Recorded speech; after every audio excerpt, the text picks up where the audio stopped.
Non, vraiment, je viens encore de nouveau, vraiment pour prier pour le président. Vous savez, la prière, c'est une arme qui est très redoutable. Effectivement. Okay?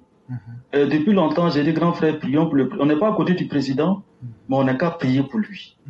On n'a qu'à prier pour lui pour que, aujourd'hui c'est vendredi, que vraiment Dieu le Tout-Puissant protège le président. Que Dieu le Tout-Puissant fasse en sorte que ses ennemis ne l'atteignent pas. Amen. Que Dieu le Tout-Puissant fasse en sorte que tous ceux qui sont proches de lui, qui essaient de le tromper, qui essaient de le mettre dans les erreurs, qui essaient de saboter son travail là, que Dieu fasse que tous ceux-là, ils soient identifiés pour que le président sache qui est pour lui, qui n'est pas pour lui. Donc vraiment, c'est cette prière que j'aimerais faire pour le président aujourd'hui.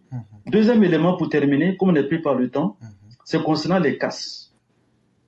Grand frère, vous savez, la communication est importante. Ce qui est en train de se passer là, personne n'est contre. Parce qu'à un moment donné, en tant qu'Africain, il faut qu'on sache qu'est-ce qu'on veut. On veut que la Côte d'Ivoire aille de l'avant. On veut que le pays se développe. On veut qu'on en aille de... Mais si on a un président qui décide de commencer à faire un travail, on n'a pas à se plaindre. Ça, c'est tout à fait normal.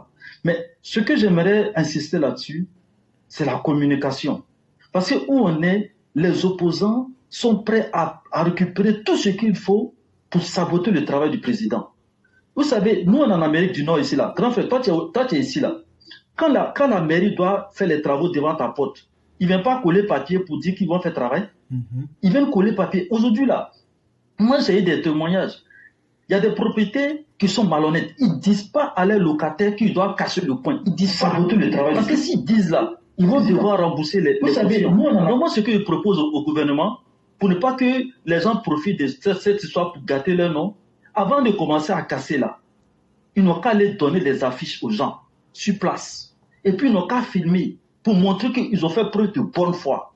Parce qu'il y a des propriétaires qui n'avertissent pas les locataires. Quand ils demandent au propriétaire, non, il ne va pas casser. Quand ils demandent au propriétaire, on ne va pas casser. Donc il faut que le gouvernement aille sur le terrain. Avant de commencer à casser, aille informer les gens directement pour qu'ils sachent. Comme ça, après là, les gens ne vont pas profiter de ça pour gâter leur nom.